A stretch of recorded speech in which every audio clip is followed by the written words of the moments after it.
사무엘상 14장 16절로부터 우리 23절까지 보겠습니다. 구약 성경 429쪽 정도에 있습니다. 제가 먼저 16절 읽겠습니다. 베냐민 기브아에 있는 사울의 파수꾼이 바라본즉 허다한 블레셋 사람들이 무너져 이리저리 흩어지더라. 사울이 저들과 함께하는 백성들에게 우리에게서 누가 나갔는지 점호하여 보라 하여 점호한즉 요나단과 그의 무기를 든 자가 없어졌더라. 사울이 아히야에게 이르되 하나님의 궤를 이리로 가져오라 하니 그때에 하나님의 궤가 이스라엘 자손과 함께 있음이니라. 사울이 제사장에게 말하되 블레셋 사람들의 진영에 소동이 점점 더하지만 사울이 제사장에게 이르되 내 손을 거두라 하고 사울과 그와 함께한 모든 백성이 모여 전장에 가서 본즉 블레셋 사람들이 각각 칼로 자기의 동무들을 침으로 크게 혼란하였더라.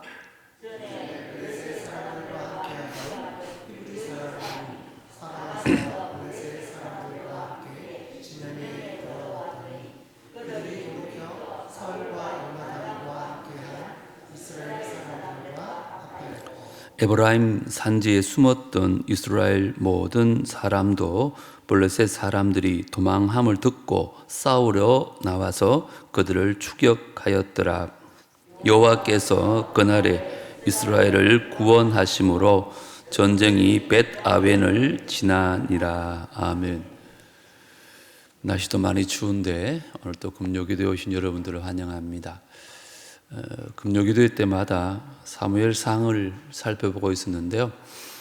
지난주는 성탄절이고 해서 성탄 설교하고 다시 이제 사무엘상으로 돌아와서 오늘은 상상을 초월하는 승리라는 제목으로 말씀을 좀 나누려고 합니다. 먼저 그림을 하나 보여드리려고 합니다. 사진인데요. 여러분들이 이 사진을 보면 생각나는 속담이 하나 있죠. 뭐죠? 계란으로 바위치기. 계란으로 바위치기란 말은 아무리 대항해도 이길 수 없는 무모한 싸움을 일으켜서 계란으로 바위치기라는 말을 한다고 합니다. 오늘 읽은 사무엘상 14장에 나오는 이스라엘과 블레셋과의 전쟁이 바로 이 계란으로 바위치기 싸움이었습니다.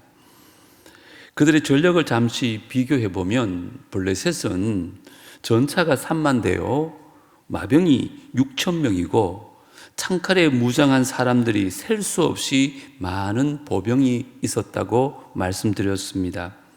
그에 비해서 이스라엘은 딱 2자루의 창칼밖에 없었습니다. 대부분 사람들이 나무 막대기를 들고 서 있는 600명의 오합지졸 군인들 뿐이었습니다.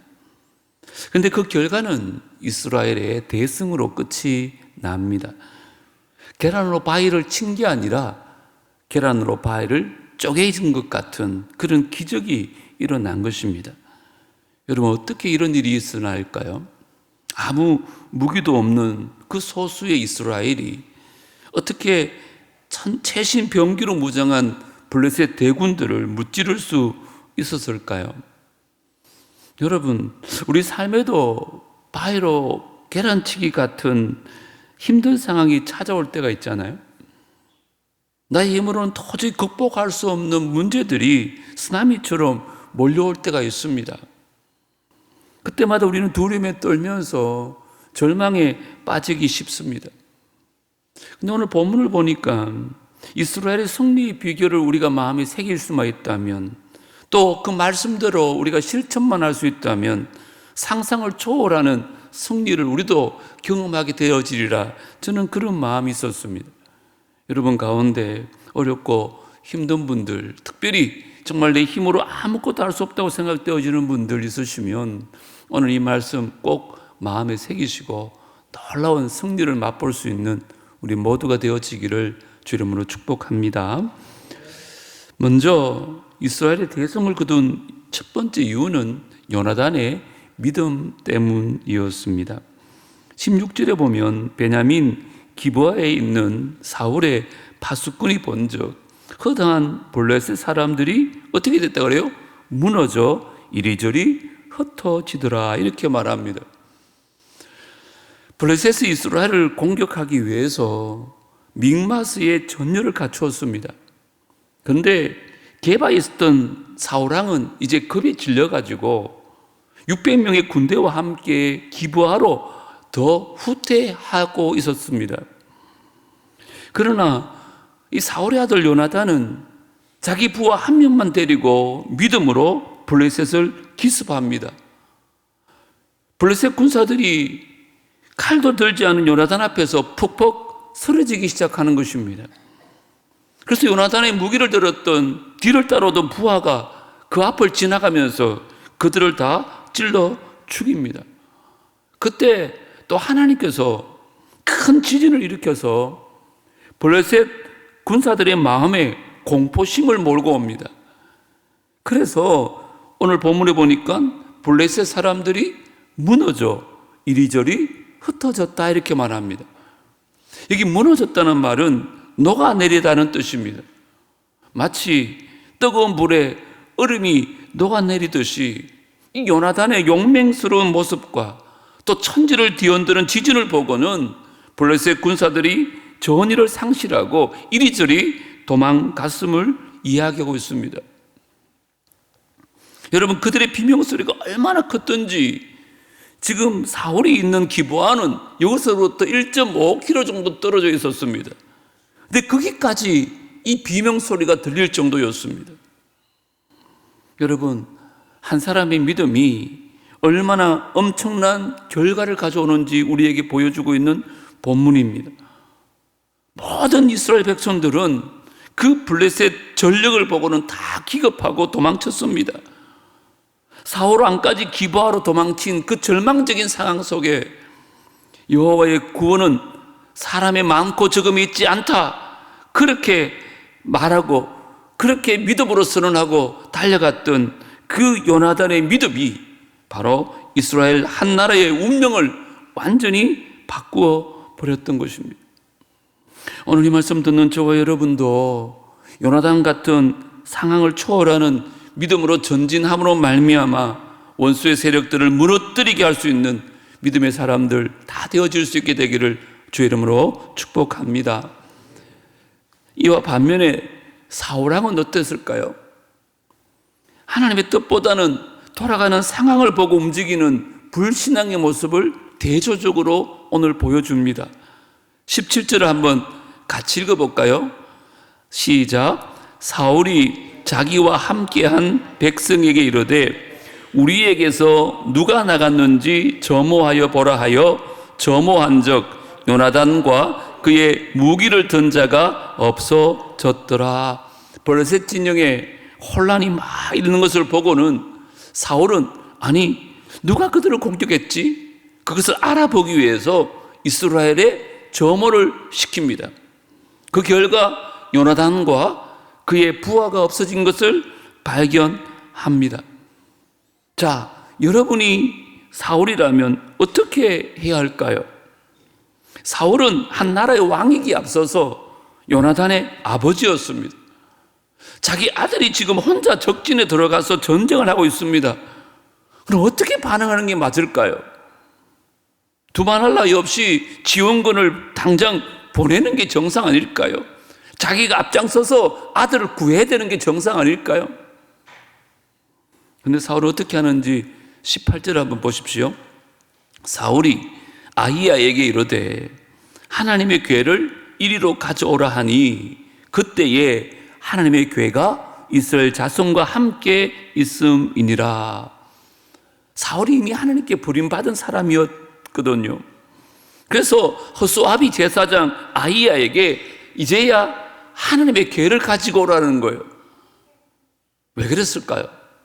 하나님의 뜻을 물어보려고 했던 건지 아니면 하나님의 궤를 메고 전쟁에 가면 승리할 것 같다는 기대감 때문에 그랬는지 여태까지는 자기 마음대로 행동했던 사울인데 발등에 불이 떨어지니까 그제야 하나님의 괴를 가져오라고 뒷북을 치는 거예요.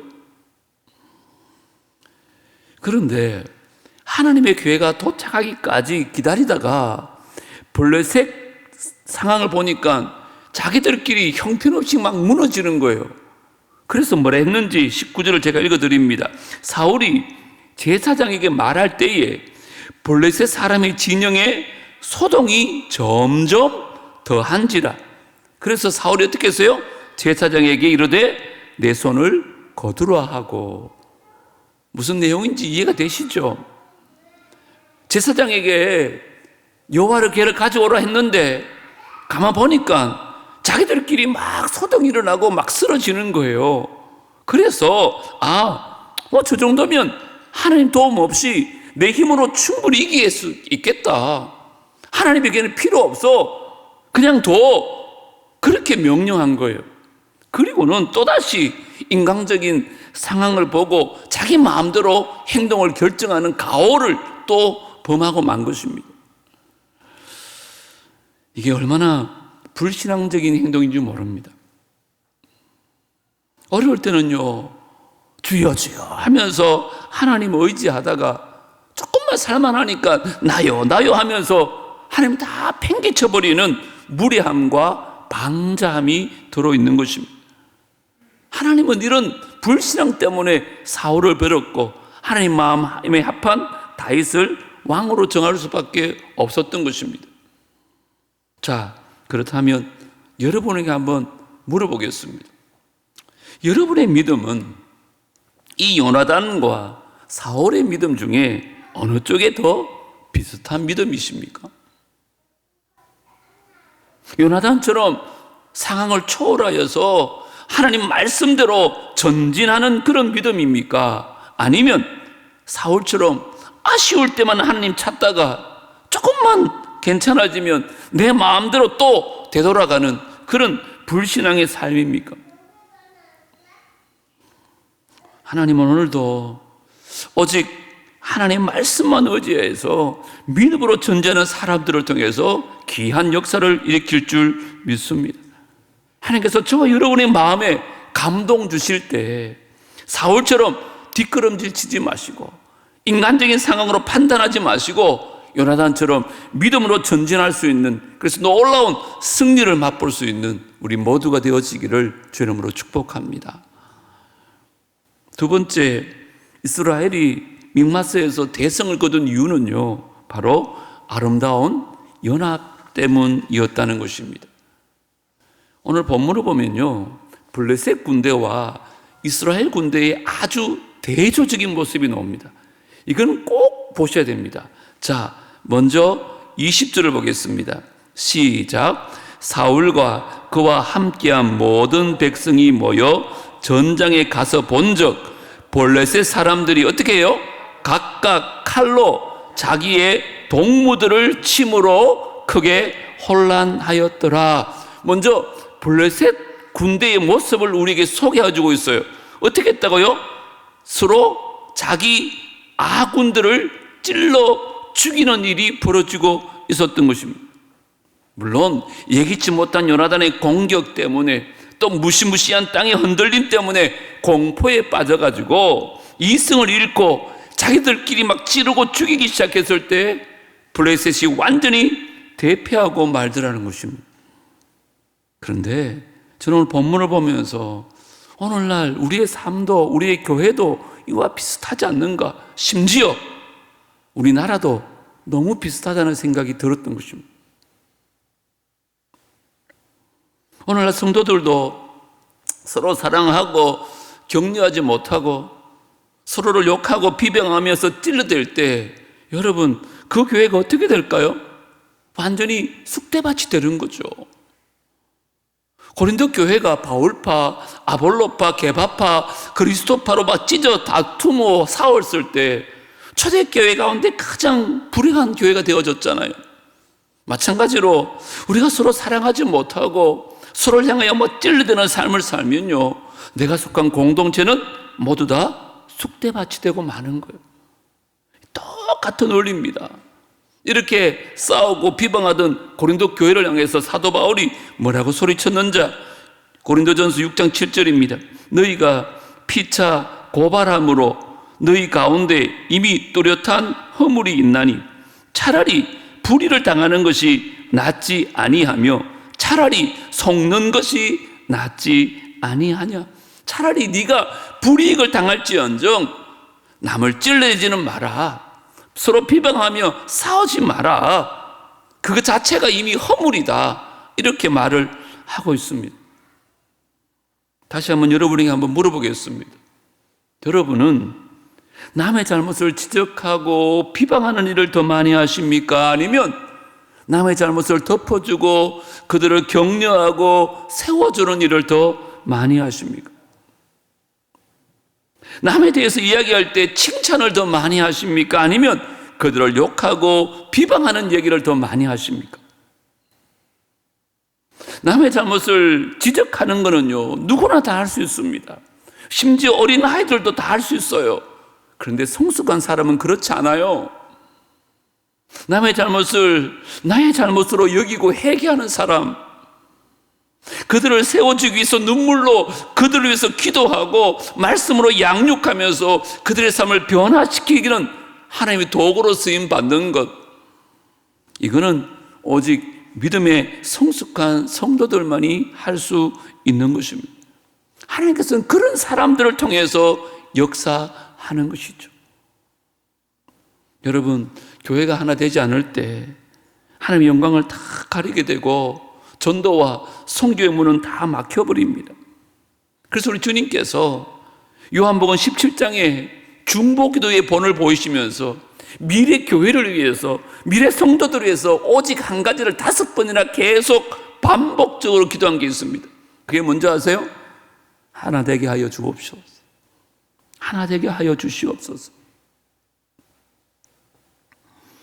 정말 우리 교회가, 또 우리 가정이, 또 우리 나라가 하나 되어지고 연합되어질 때 하나님의 나라는 확장되어질 것이고 십자가 군병되는 놀라운 은혜가 있을 줄 믿습니다. 하나님 백성들이 서로 연합할 때 하나님 원하시는 승리의 역사가 일어난다는 것입니다. 우리 나라를 위해서 여러분 꼭 기도해 주십시오. 더 이상 분열이 일어나지 않도록 서로 싸우고 헐뜯는 국회가 아니라 서로 연합하고 하나 되어져서 나라를 바로 세울 수 있는 대한민국 될 수 있도록 기도할 수 있기를 주 이름으로 축복합니다. 반면에 이 블레셋은 이렇게 서로 칼로 찔러 죽이는 일이 났는데 이스라엘은 어떤 일이 났을까요? 자, 21절과 22절을 잘 보십시오. 전에 블레셋 사람들과 함께 하던 히브리 사람, 이걸 주목해야 돼요. 전에 뭐 했던 사람이라고요? 블레셋 사람들과 함께 하던 히브리 사람이 사방에서 블레셋 사람과 함께 진영에 들어왔더니 그들이 어떻게 해요? 돌이켜서 사울과 요나단과 함께한 이스라엘 사람들과 합하였고, 두 번째, 에브람 산지에 뭐 했던 사람? 숨었던 이스라엘의 모든 사람들도 블레셋 사람들이 도망함을 듣고 어떻게 해요? 싸우러 나와서 그들을 추격하였더라. 두 종류의 사람이 있죠. 먼저는 전에 블레셋 사람들과 함께 하던 히브리 사람들이라는 것은 블레셋의 일꾼으로 끌려왔거나 아니면 용병으로 강제 징용되었던 이스라엘 사람들 가운데 블레셋을 떠나서 이제는 이스라엘로 합류하게 됐다는 얘기를 하는 거예요. 두 번째는 블레셋을 위용을 보고 겁이 나서 에브라임 산지에 숨었던 겁쟁이들이 이제는 산에서 내려와 가지고 그들도 힘을 합쳤다는 거예요.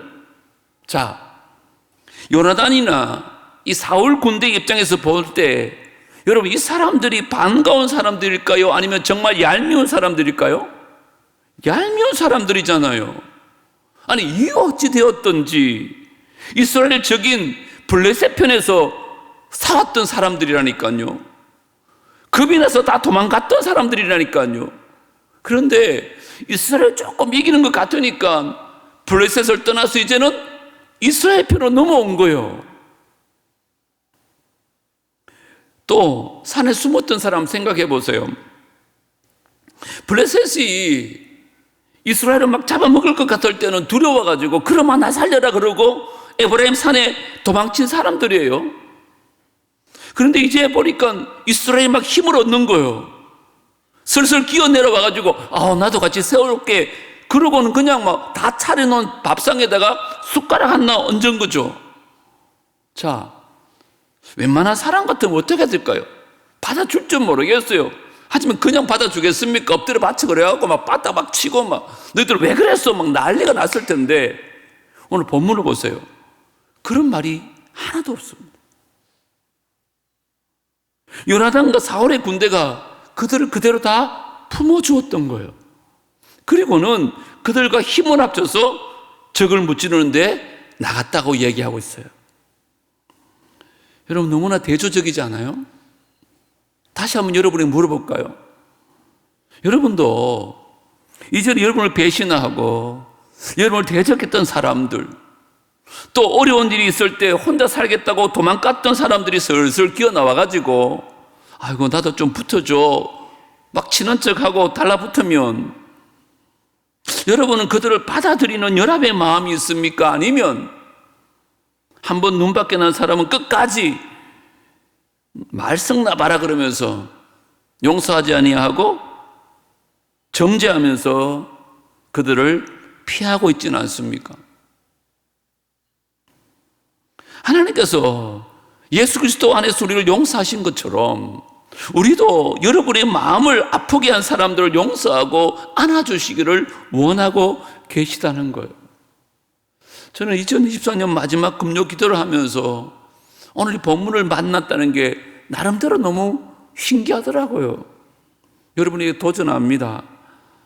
여러분을 아프게 했던 많은 사람들, 아직 마음의 용서가 되지 않는 사람들, 그들과 하나 되지 못하고 등 돌리고 있는 사람들, 연락도 못하고 있는 사람들, 오늘 이 말씀 꼭 기억하고 주 안에서 다 용서하고 온 교회가 하나 될 수 있도록 힘쓸 수 있는 우리 모두가 되어지기를 주 이름으로 축복합니다. 그때 놀라운 승리를 맛보는 거예요. 세 번째 마지막으로 이 mik마스 전투에서의 대성을 거둔 가장 중요하고 가장 큰 이유가 있어요. 한번 따라합니다. 여호와의 구원 때문이다. 자, 23절 다 같이 읽겠습니다. 시작. 여호와께서 그날에 이스라엘을 구원하심으로 전쟁이 벳아웬을 지나니라. 아멘. 사무엘 선지자가 이 전쟁 처음부터 끝까지를 다 지켜본 것 같아요. 그리고 전쟁의 승리 이후로 이스라엘의 여호와께서 이스라엘을 구원하셨기 때문이라고 결론을 맺고 있는 거예요. 여러분, 사무엘은 도대체 어떻게 이런 결론을 낼 수 있을까요? 생각해 보면 너무나 당연한 것입니다. 무슨 말일까요? 여러분, 요나단이 믿음으로 적진으로 뛰어든 것도요, 하나님께서 그에게 믿음을 주셨기 때문에 가능한 일이었다는 거예요. 흩어졌던 이스라엘 군대가 다 연합해서 블레셋을 쫓아낸 것도 하나님께서 그들의 마음을 바꾸어 주셨기 때문에 가능한 일인 거예요. 그들의 마음에 연합할 수 있는 마음을 주셔서 그들을 다 받아들일 수 있도록 한 것도 하나님이 하신 일이에요. 만약에 하나님이 요나단을 부르지 않으셨다면, 블레셋 사람들을 초자연적으로 푹푹 쓰러지도록 만들어주지 않으셨더라면, 큰 지진을 보내서 그들에게 공포심을 조장해주지 않으셨다면, 또 도망쳤던 이스라엘 군사들에게 용기를 불어넣지 않았더라면, 여러분, mik마스의 전투의 승리는 절대로 있을 수가 없었던 것입니다. 물론 하나님의 부르심에 응답한 요나단의 믿음 필요했습니다. 그 블레셋 군대 용병 역할을 하고 또 산으로 도망쳤던 이스라엘 백성들을 받아들였던 이스라엘 군대의 아름다운 연합의 정신도 필요했습니다. 그러나 이 모든 것을 가능케 하신 분이 오직 여호와 하나님이셨고, 그렇기 때문에 오직 하나님만이 영광과 찬양을 받으시기에 합당하다는 거예요. 벌써 2024년 한 해가 저물어 갑니다. 지난 한 해 여러분의 가정과 여러분 직장과 또 우리 교회에 일어난 많은 기쁨과 축복의 역사들이 우리가 한 것이 아니라 다 하나님의 은혜요, 하나님의 능력이심을 믿습니다. 이 한 해를 돌아보면서 우리가 이것을 꼭 깨달아야 되는 거예요. 그냥 빈말로 아유 하나님 감사합니다, 이것도 감사하고 저것도 감사하고, 그게 아니라 모든 것이 주님의 은혜였습니다. 주님 당신께서 하셨습니다. 나는 아무것도 할 수 없는 죄인에 불과합니다. 그럼에도 불구하고 하나님의 사랑과 은혜로 말미암아 이 부족한 사람이 지난 1년간 행복한 삶, 정말 보람된 삶, 우리 가정에서, 일터에서, 교회에서, 이 사회에서 누릴 수 있고, 또 하늘의 소망을 갖고 살게 된 것, 이 모두가 다 하나님께 감사와 영광을 올려드립니다. 우리가 이런 진정한 감사가 우러나올 때 하나님께서는 우리를 통해서 놀라운 역사를 일으켜 주실 줄 믿습니다. 오늘이 2024년 마지막 금요 기도회인데, 특별히 오늘 지금까지 지나온 것이 다 하나님의 은혜임을 깨닫는 밤이 되었으면 좋겠습니다. 내게 있는 모든 기쁨과 성취와 또 행복과 축복이 다 하나님의 은혜였음에 감사하고 찬양하고 기도할 수 있게 되기를 주님으로 축복합니다. 그리고 앞으로도 하나님이 주시는 승리를 체험할 수 있도록 오늘 3가지 꼭 기억하십시오. 요나단의 믿음처럼 하나님 저에게도 요나단 같은 믿음을 허락하여 주시옵소서. 하나님 블레셋을 물리친 이스라엘 군대처럼 이제 우리 교회가 완전히 주님 안에서 하나 되는 아름다운 연합이 일어나게 하여 주시옵소서. 그리고 하나님께서 우리를 날마다 은혜 가운데 구원의 역사가 일어날 수 있는 우리 모두가 될 수 있게 되기를 주 이름으로 축복합니다. 하나님 아버지, 오늘 정말 계란으로 바위를 치는 것이 아니라 마치 바위를 쪼개는 듯한 상상을 초월하는 승리를 모습을 살펴봅니다. 요나단의 믿음도 대단했고 이스라엘의 아름다운 연합도 대단했지만 그 모든 일을 이루신 하나님의 은혜였음을 고백합니다. 하나님, 지난 한 해 돌아보면 모든 것이 하나님의 은혜였습니다. 당연한 것 하나도 없이 모든 것이 은혜였습니다. 고백할 수 있는 이 밤이 될 수 있도록 도와 주시옵소서. 또한 새해에도 그 하나님의 은혜를 사모하게 하여 주시옵소서. 임마누엘의 하나님, 에베네셀의 하나님, 여호와 니시의 하나님, 날마다 우리의 삶을 기르는 여호와 일의 하나님, 그 하나님의 구원이 우리 삶 속에서 떠나지 아니하도록, 그래서 날마다 승리하는 우리 삶이 될 수 있도록 축복하여 주시옵소서. 오늘 추운 날씨 가운데 많이 모이지 못했지만 오늘 이 자리에 오신 한 사람 한 사람 그저 왔다가 그저 가지 아니하도록 꼭 하나님 만나고 하나님 음성 듣고 확신 가지고 돌아가는 귀한 밤 되게 하여 주시옵소서. 예수님 이름으로 기도드리옵나이다. 아멘.